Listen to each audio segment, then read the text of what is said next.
Hello everyone, it's me Clayton. I just finished watching episode 7 of season 4 of Harley Quinn.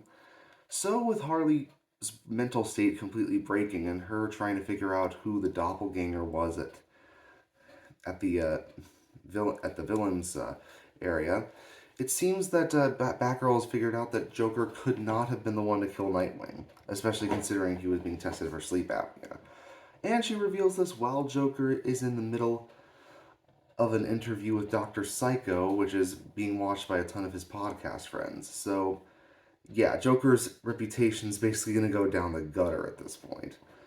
But while Harley attempts to figure out the answers and attempts to talk to Poison Ivy about this thing, she's also attempting to steal a time sphere from the Justice League. So they not only end up that she not only ends up getting involved in the heist, they also both end up going to a bad future where Robin's completely taken over Gotham City and turned it into a police state, and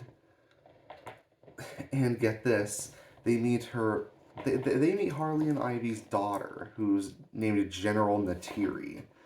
Yes, based off Neytiri from the Avatar film series. They have a lot of shots at Avatar in this episode, calling dirt unobtainium, having and claiming that it's the most culturally impactful film franchise of all time.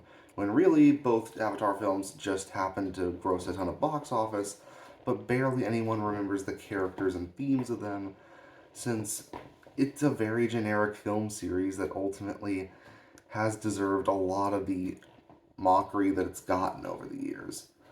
But at the same time, it feels like Harley and Ivy not get to go through this bad future in a way that reaffirms their flaws but also their strengths. First of all, even the show acknowledges that both Ivy and Harley have massive egos.